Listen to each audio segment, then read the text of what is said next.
We're in part 1, chapter 2, paragraph 4. In the regular Hebrew edition, it's page 20. Those who have English is 40. 40. Usually it's double. In order for all this to be possible. Right. Good. So just to, good evening, everybody. Just to recap what this chapter is talking about. The name is called Tachlis Abriya, which means the purpose of creation. And after chapter 1, we spoke about God himself. So now he talks about the reason that God created. And he says the purpose is because God wanted to benefit his creation. He made a creation in order to give it good. That's very different than everybody else that does good. Everybody that does good is because the situation is there already. But God created the possibility to do good by creating a being. So he explains that initially, so to speak, ideally, that's in the word, no English words to say it, but God would have wanted to give the utmost good, which is him himself, but only God is God. He can't make somebody else God. And even theoretically, that's to point out in parentheses, even if God would make some being that has all that power of God, but he's still a created being. That second God is a created God. That's not God. That's a created being that's dependent on the God that created. So there's no possibility to make a being which is him. But God is going to give the creation the ability to connect to him, in which way that the connection is going to make it possible to be involved and benefiting from all that good that God has. So we're going to see at the end, we'll see today coming up that's man, but we didn't give away the secret yet. This is just a blueprint stage where the plan of creation. Paragraph 2 spoke about that God didn't just make that creation with already connected, because the perfect good would be that the creation should make that connection itself, that he should be the one to make the creation, that it should be considered somewhat him. If he's just give it to him as a present, so then it's just slapped on, it's not intrinsically, it's not inherently him. But if the creation is going to be the one who's going to make the creation, the connection, then it's it's considered that he is inherently that.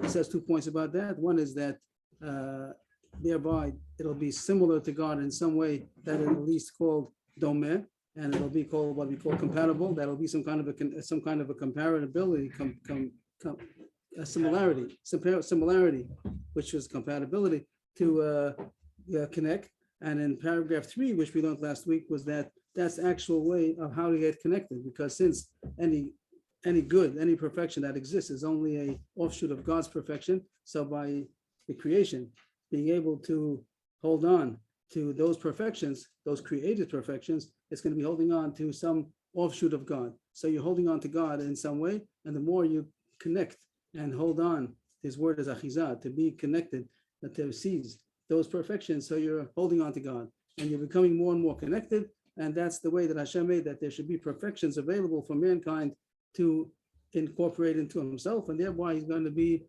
connected. We're up to paragraph 4. In order that there should be these different issues available in existence, that there should be perfections and there should be deficiencies, and also there could be that creation with the properties that it's necessary to be. Which properties does that creation have to have? That creation, which we're going to call soon man, but we don't know that yet, that creation should have the ability to, and what would we call it? The possibility and the ability to acquire those shleimuyos for itself, that it should be able to acquire those perfections and to remove from itself those deficiencies that it's going to be created with. And number 3, that should also have the means in order to acquire the shleimus. It's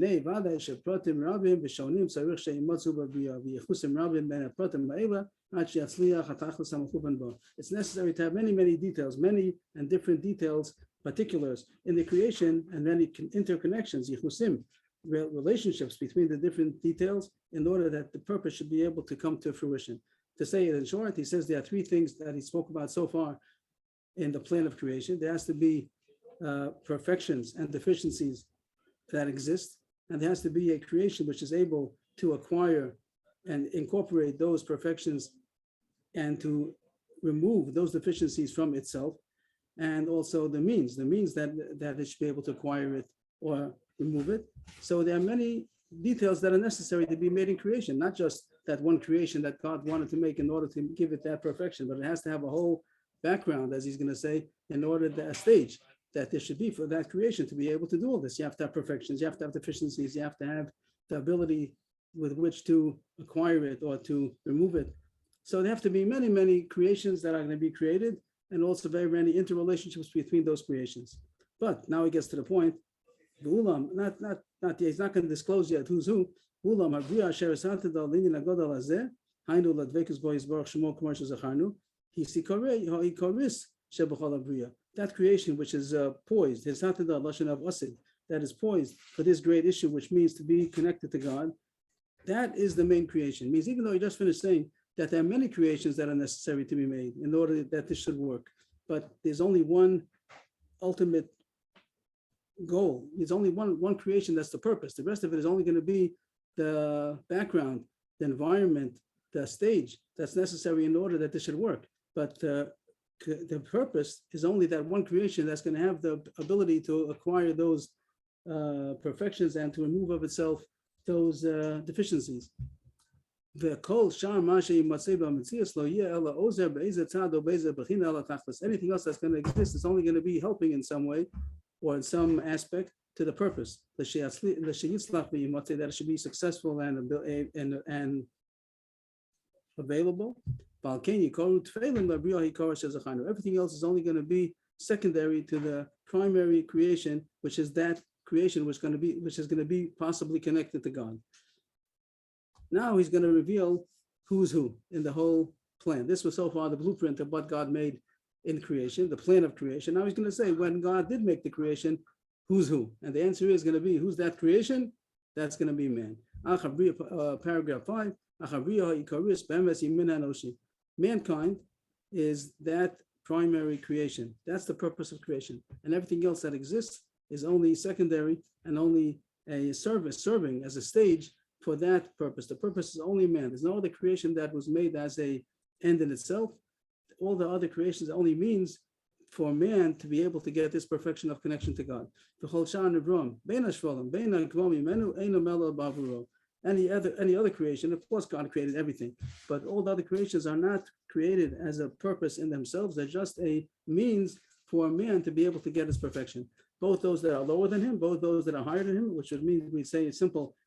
Even animals and plant life and insect life and everything else that's lower than man, organic, inorganic, it doesn't make a difference. Everything that exists, also you can talk about time and place, is also considered creations.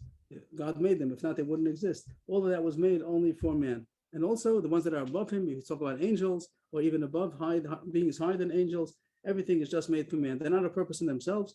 They're just there in order to serve God's purpose. Man now in general, not Jews. Right. He doesn't mention, very nice. He doesn't mention the word Jews as a subject until page 66. I think that's just to check that again. Page 66. That's where he talks about Jews. And right now he's talking about mankind, and he's going to explain over there on page 66, because over there the chapter is titled Binyan Yisrael V'Umas Olam, the issue of Jews and the nations of the world. And over there explains what's it all about. Because according to the plan, it was just man. And God didn't create a Jew, he created man. And we're going to see that that was the original plan. Not that God did not know the future, he knew what's going to happen, but that's only a result of the sin of the first man. And that's why the rest of mankind went down, and we'll see how Am Yisrael was chosen because of Avraham Avinu, and they're the only part of mankind, which is the original plan. Everything else is going to be plan B. But the original plan was not to be Jews and Goyim. The original plan was it should be mankind. And if he does what he's supposed to do, so then there wouldn't have been two Jews, the two mankind's. There would have only one kind of mankind. So we'll get to that later. But right now, the whole book is just going to talk about mankind until page 66. I checked it on the computer. Where does he say Yisrael in the book? And there are only 3 times, 2 on the first page, Kol Ishmi Yisrael. And that has to know what he has to know, the beliefs that he has to have. And also he says, Kol Yisrael v'Mamad HaSinai, also over there right away in the beginning, which is not the subject of talking about what man is.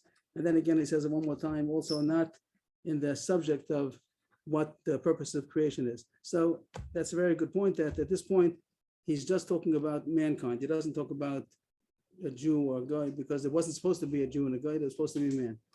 The whole Sharon of Rome, both those that are lower than him, both those that are higher than him, they're only for mankind. Lashlam Yanav to complete his issues, whatever he needs, as we said, like a stage and scenery, so to speak, for what is necessary for him.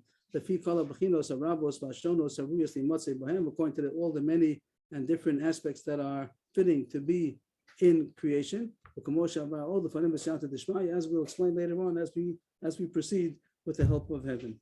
And so he spoke about just that there's mankind, that's the purpose of creation, everything else is just serving that. But he also wants to explain, when we said before a number of times that Hashem made in order there should be free choice to connect to God or not. I said the word free choice, that's I jumped. I shouldn't have said free choice yet because we didn't learn about it yet. We didn't learn about free choice, that's going to be coming up right away in Parak 3. We didn't say the word free choice, we just said he has to do it by himself. We'll get to free choice soon. But in order to have the ability for man to acquire the perfections himself and to remove from himself the deficiencies that he's created with, it's necessary that there should be shleimus and chesronos. There should be perfections and deficiencies. But he didn't translate that yet. What are the invented perfections that God made in creation that man is supposed to try to acquire? And what are the invented deficiencies that God invented in order that there should be available for man to rid himself of? Now he gets to that. And the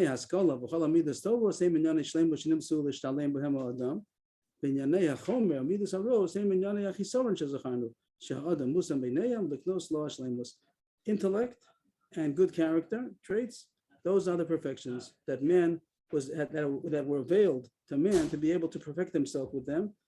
And issues of physicality, chomer, physicality, materialism, and bad character traits, those are the issues of deficiency that we mentioned. Man is placed between them, means he has a choice in his existence. Man has ability to go towards the good character and rid himself of bad character traits.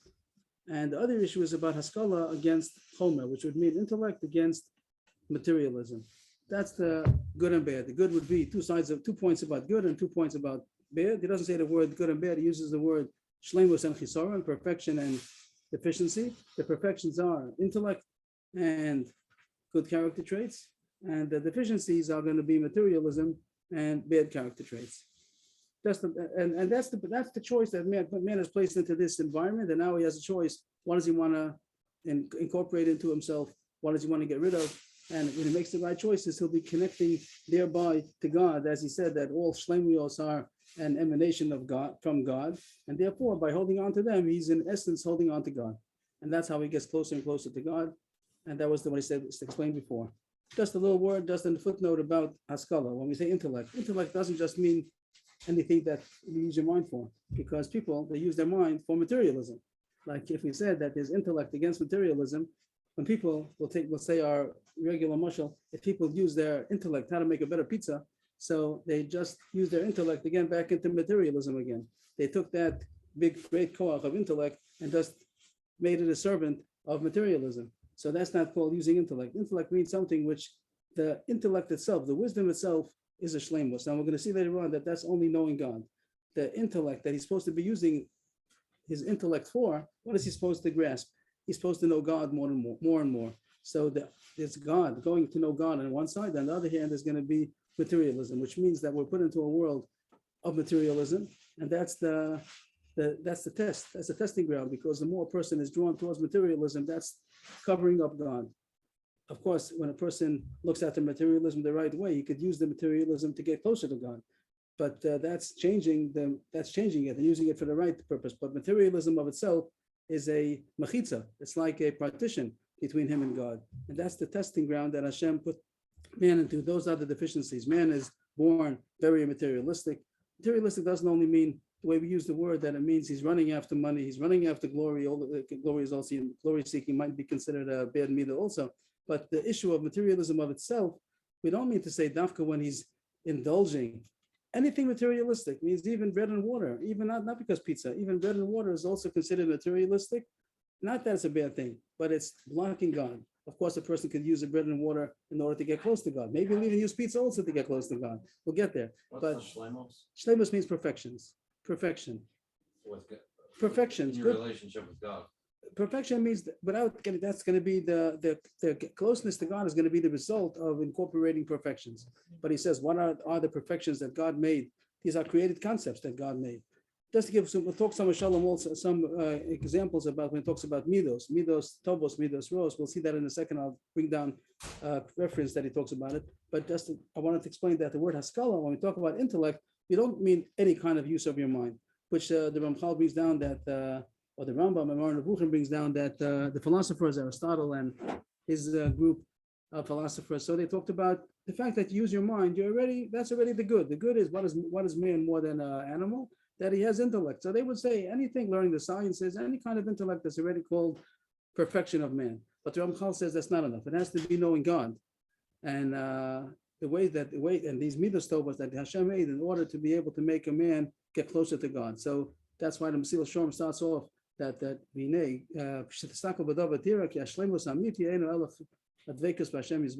that the true perfection of man is not just to be muscular, as the philosophers understood, not just to be intellectual, any kind of intellect, but to be connected to God. And that's what he's trying to explain over here. That's the purpose of creation. Is Yes. that sort of like what Rabbi Victor Miller does? Goes deeper into creation? And he's finding God. And he's finding God in creation, that it shouldn't become a mechitza, that he should, that's the base, that's the first step, to know that God made all of that, apples and oranges and air and light and bread. And that's the first thing to take away the mechitza, that it shouldn't be something which is a partition between you and God. But there's ways to go deeper and deeper, how to use the materialism in order to actually get closer. But that's definitely a good start, to know the wisdom that God, you see God's wisdom in the fact of how he made creation, which is endlessly, infinitely wise and powerful. So that's true. So that was the parak all about the purpose of creation. And in a nutshell, the purpose of creation is to make creation that could receive the utmost good that God could give. The utmost good that God could give is that he should be connected to God. The utmost connection to God is going to be if he did it by himself. In order to do it by himself, that's one thing God cannot do, so to speak. He cannot make the creation to do it by himself without God's help. So he said that you have to do by yourself, and that's the goodness that a person could actually make his connection to God. And how did Hashem make that ability available? By creating the concepts of good and the concepts of bad, call it shleimus and chisoron, and man has the ability to get whichever one he wants. And if he does the right, so he did it himself. He connected himself to God. And everything else in creation is just the background, the environment needed in order to make that connection. Just one more word before we close this parak, that the examples of midos tovos and midos ros. Later on page, what would that be? Page 55. Later on, he talks about some examples of the testing ground of good midos and bad midos. He gives an example about arrogance and cruelty and being satisfied with one's lot, or the opposite, the good and the bad. You can talk about arrogance against humility and cruelty against compassion, and mistapek bechelko, that a person sees samech bechelko, he should be happy with his lot, in contrast to a person who's not. So he gives an example that the fact that we see that rich people and poor people, for instance, that's a stage, an environment that evokes all of these possibilities. If everybody would be the same and nobody would have anything or more than anybody else, and no one would have anything less than anybody else, then there wouldn't be a possibility of arrogance, because he has nothing more than anybody else. And there wouldn't be humility, there wouldn't be the whole issue, everybody's all the same. And there wouldn't be ability of compassion and not I don't mean dafka poor and money, but any kind of one person has more than the other. So there wouldn't be any possibility of compassion to help him out or cruelty to pain him. Everybody would be all the same kind of being. So the fact that we see that there is such a stage that it's possible for a person to be in a position where he might be arrogant, the other person might be or a person might be cruel, or a person might get involved in wanting more always and not being satisfied with what he has. So that makes a testing ground for all these different midos. So here you have it. The fact that God made that there should be a possibility of usher and an ani, a wealthy man and a poor man, that already makes a stage for all these different kinds of midos. Will the wealthy man be arrogant? Will the wealthy man be cruel? Will the poor man be frustrated about the fact that he doesn't have what everybody else has? Might be jealousy over there. Will the person who's rich, will he get caught up in all of his wealth and forget about avodas Hashem? Will the poor man steal because he doesn't have the basic needs that he needs? So all of that's a stage that Hashem made in order to give room to all these different shleimiyos and chesronos. That's an example that the author himself gives later on page 55. So that's what he said in this parak, that the purpose of creation is to give the ultimate good, which is connecting to God in the utmost way. Man has to do it himself. And the way that a man is given opportunity to do that is that he's put into an environment of shleimus and chesaron, and he has the ability to take it or not. If he takes it, it means he did it. So then he's able to connect to God in the actual inherent way, and he'll be ra'ui lidavek, and actually nimtza mistabek v'holech. The more that he got these perfections, the more he's holding on to God. That's a summary of Parak 2. If anybody wants to say anything, any comment or question, or before we go further? If not, we'll go on. I have a different question. Where is Mecca at? Which country? Saudi Arabia. Hmm? Saudi Arabia. Chapter 3. Ba'amina Enoshi, about humankind. So now that we narrowed it down that the purpose of creation is for humankind, so now we're going to elaborate on that, on humankind. Parak 1 was about the creator and of himself. Parak 2 was about the purpose of creation, and now Parak 3 is about humankind, mankind. Minha Enoshi. Os Aleph, paragraph 1. Farzachanu, Hayos Adam, Osa Bria, and the grace Lidavet Bo Yisborach, Vehi Hamutalas Ben Ashlemus Vachesronos, Vayecholis Biyado Liknos Ashlemus. We already mentioned in chapter 2 that man is that creation that was created for the purpose of cleaving to God, and he means that creation is placed between perfections and deficiencies, and he has the ability to acquire perfection. That's the summary of chapter 2. But it has to be with his own choice and will. That's why I said a couple of minutes ago when I mentioned the word free will, I said I jumped the gun because he doesn't talk about it until now. Now he talks about it, that it has to be with his own choice, which if you notice in the Diyuk HaLashon before, even though he spoke about that it's necessary for him to do it by himself, but he didn't use the word free choice. He didn't say that word bechira, and now he uses it for the first time. And we'll talk about why that's not included in what I said earlier. He did say earlier already that it's necessary for him to acquire it himself. And he has the means and he has the ability, but he didn't say the word choice. And now he's saying that it's necessary to be by free choice. Which page is that? Right now, where I'm on page 22, which is probably 44. 45. The beginning of chapter 3. Thank you. And the fourth line, more or less. If he would be forced, so to speak, that he would in any case have to choose perfection, means he wouldn't have a choice in it. He would be the one acquiring it, but he wouldn't have a choice. He would have to acquire it. That wouldn't be called that he did it. Means before he didn't say that he has to do it with his free choice, just as he has to do it. But now he's pointing out, even if he did it, but he had no choice in the matter, that's not called that he did it. Just the mashal would be if a father says to the son, say thank you. So the son said thank you. He might have done a good thing, but he wasn't done with his own choice. So it's not him. It's not really him, even though he said thank you. He doesn't have to listen to his father. We're talking about that he does have to. In the olden days, from our days, that the father says say thank you. So zagadank, say thank you. So to stand. But that would be an example that even though he did the good thing, but he didn't have a choice in the matter. So it's not really called that he did it. He did it, he said the words, but he was forced into it. The mother says, clean up the room. He cleaned up the room, but he didn't have a choice in the matter. As Rabbi Gold says that maybe they do have a choice in the matter, then it means that he did do it. But this is the issue of doing something that's good, and he did a good thing. It could be that a person did a good thing, but if he didn't have his own choice, so it's not really called, it's not actually called that he did it. Those are the words that he says over here. Yes, please. What do you see? When you get a child or a talmud to come to something on their own, they're kona. Then they acquire it. But if not, then they don't acquire it. Even if you do take example, it's still coercion. The chinuch has to be when they're doing it without chinuch. But as far as chinuch goes, just a side point. As far as chinuch goes, it could be that in the beginning stages it has to be done with coercion, notwithstanding that it's not successful chinuch until you get him to do it on his own. But chinuch might be necessary. It depends, of course, on the time and environment and how to do it, all those things. Now, that's the different subject about chinuch, but you're right.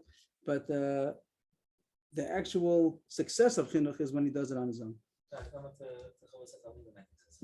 Similar format.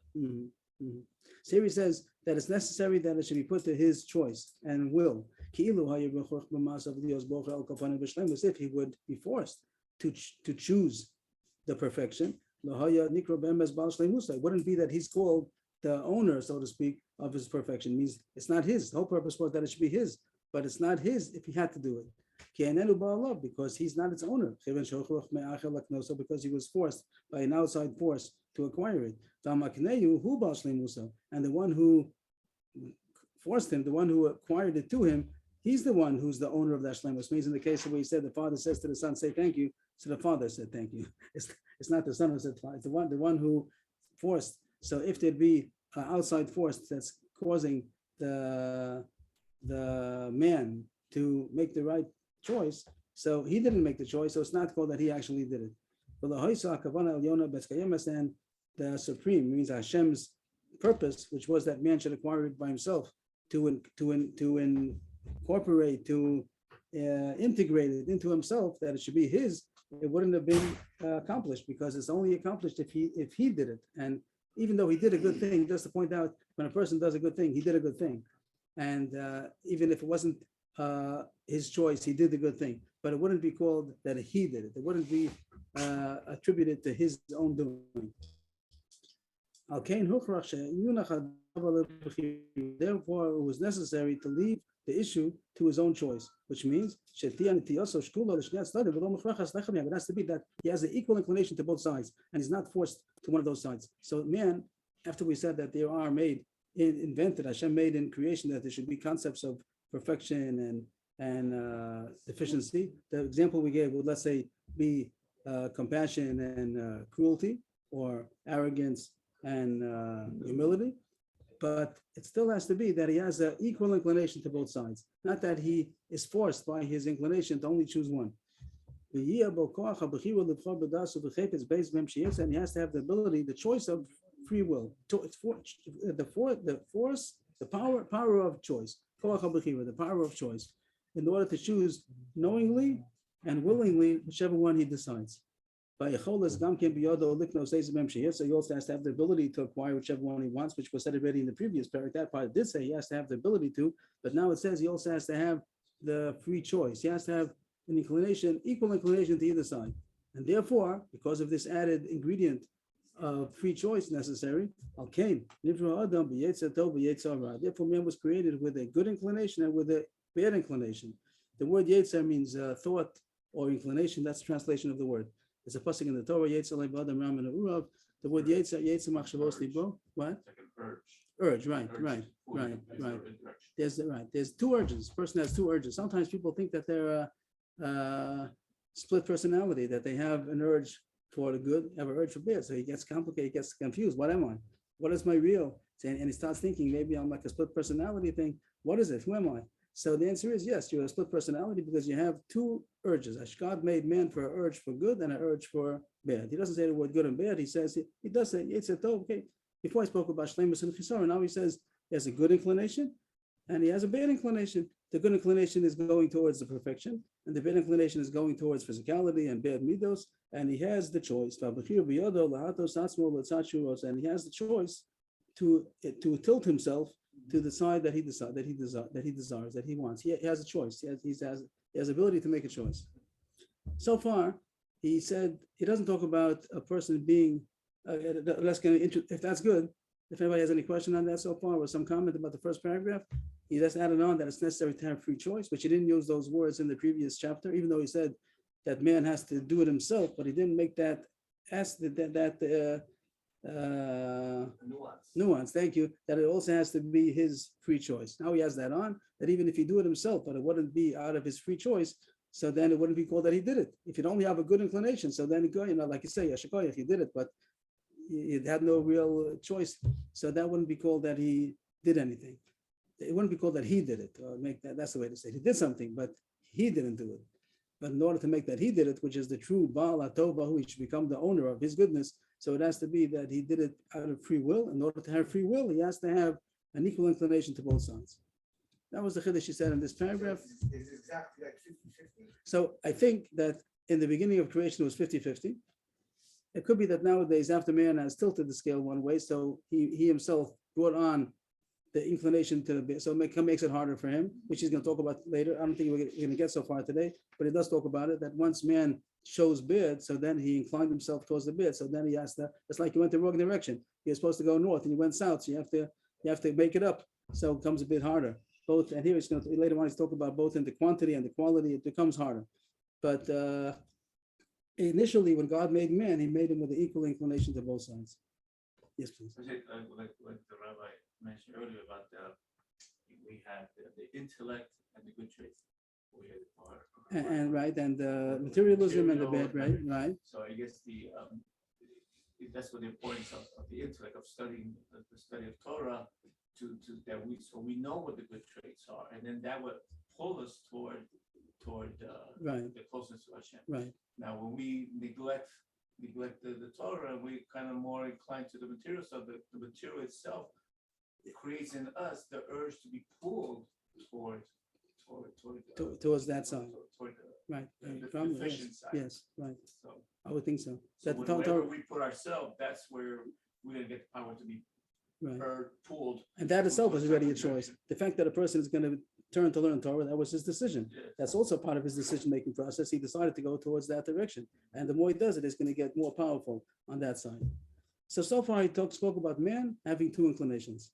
But now he's going to qualify what he just said. In paragraph 2, he's going to qualify what he just said and not leave it the way he spoke about. It means at this point, we could talk about man that has two inclinations, two urges. And now he's going to qualify it and say it a little different. It's not really like that. It isn't one man, a man as being a single unit that has two urges. He's going to now say it's a little bit different. Space, paragraph 2. Ulam, in order that this issue should be completed appropriately, means that there's the best way to do it. So he doesn't say why at this point, he doesn't say why this is the best way to do it, but later on we'll have a hint to why this is better. Here he just says that to make man to create man the way he just described, one man, so to speak, with two inclinations is not the best. It's going to be there's a better way to do it, and God made it the better way. God, the supreme wisdom, God's wisdom, decreed that man should be composed of two opposites. That man is composed of two halves. He's really made out of two creations. He's not just one creation that has two inclinations, but he's two creations. What does that mean? That he has a neshama and a guf. And this is the first time that he mentions something about the neshama and a guf, usually translated as a soul and a body. And neshama sikhlis means he has an intellectual neshama, intellectual and pure. And that's called the word sikhlis v'zaka. He said maybe the word zaka would be clear. In contrast to the next thing he says, the guf artzi v'achor, and a earthly and murky body. Just to a point about the word body, doesn't just mean the physical body. There's something that's called guf in a man's personality also. Means the fact that a person wants sensual pleasures. We're not talking about the meat and bones. We're talking about that earthly part of man. Call it the animal part of man. Means, we'll see later on, we're not going to see it today, but at this point, an animal, even though it's a living being, that's not called an neshama, that's not called a soul. That's all called earthly. Means the animal-based traits, all that is called part of the guf. That's all called body. I'm not talking about just, body doesn't mean physical, doesn't mean dafka tangible. So man is, his chiddush over here is that man is made out of two parts. Every man, every person is a composite. He's made out of two parts, two halves, body and soul. The soul is ruchani, is a spiritual being that is intellectual and clear, pure, in contrast to a body that's considered earthly. And the word achor would mean murky. And the other word for that, have another translation, cloudy, murky. That's what the word achor means. Means that artzi is in contrast to sikhli, and achor is in contrast to zakah. The word sikhli, we said before, means intellectual. The opposite of that was materialistic, like artzi, chamri. And Zaka and Nahor, those are two opposites. Clear in contrast to murky. However you're going to translate, maybe it's a better translation. Now he says, each half of man is naturally inclined to its nature. Each one of them, each one of these halves inclines naturally to that side, which means to say, that the body part of man is naturally inclined to physicality, because that's what it is. And the neshama, the soul of man, is naturally inclined to intellectuality. Maybe there's a better word for that. And there becomes a battle between these two parts of man. He has an inner conflict. Man has an inner conflict. The point we said before, that sometimes a person thinks that I'm a split personality, I'm a schizophrenic, I have two personalities. What am I? Am I body or soul? The answer is you're both. A person has a body and a soul. And Yitzhak has an inner conflict.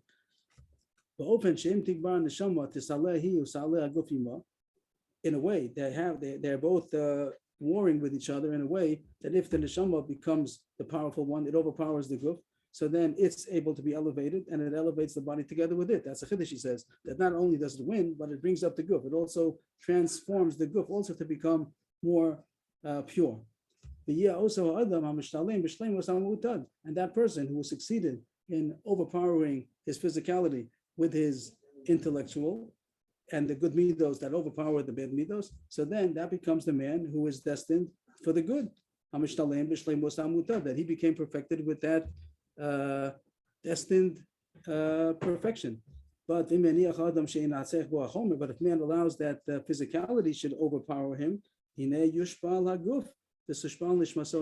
the guf is going to be lowered. The guf gets lower and lower, gets more physical and bad midos, and then the neshama is also going to be lowered together with it also. It means each one affects the other one. The two halves, they don't just work on their own, but they affect the other one. Either the neshama could elevate the guf, or the guf could lower the neshama.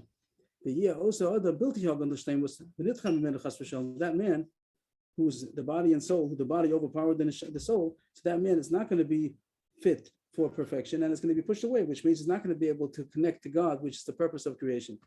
And he just ends off on a good note that it's possible for even the man who failed, it's also possible for him to do tshuva and to elevate himself again. He doesn't really have to say it. He said it already, that there's a good choice and a bad choice, but he seems to say it again just to end off that even the person who failed temporarily, he can get back on track. Is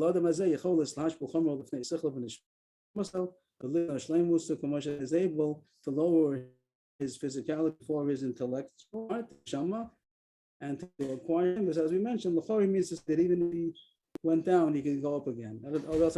But he does mention it again. So what did he say in this paragraph? That unlike how he's mentioned in the first paragraph, that it's necessary to have two inclinations, he said it's even better than that. It isn't man that's one unit that has two inclinations, but man is really made out of two units that are bonded together, and he's made from a physical body, not only the tangible body. I meant to say all kinds of animalistic body, means it's an animal. Let's put it in our own words. It's an animal and an angel that are bonded together. There's the body part of man is an animal, a sophisticated animal. He doesn't go on four legs, but if you take the soul out of man, he would be an animal. And there's also an angel part of man. That's the neshama. The neshama is a spiritual being, the same way that a malach is a spiritual being. But it's different than a malach because a malach doesn't have a body. But man is a creation that the physical half of him is bonded together with the spiritual part of him. So he's in the neshama and a guf that are bonded together, and that's man. That's where we are. We are not an animal. We're also not a malach. We're both. We're a composition, a merging of both an animal and a malach, and they each have an effect on each other. That if the animal part of man is going to overpower the angel part of him, he's going to bring down that angel part. And if the angel part of him is going to overpower the animal part of him, he's going to elevate that animal to become spiritual. And that, he says, is better than having made man as one unit that has two inclinations. He doesn't yet explain why it's better. If anybody wants to guess or say an opinion why it might have been better, welcome to. He doesn't say. He just says that it's better to be this way. Later on, he might give us a hint why it's better.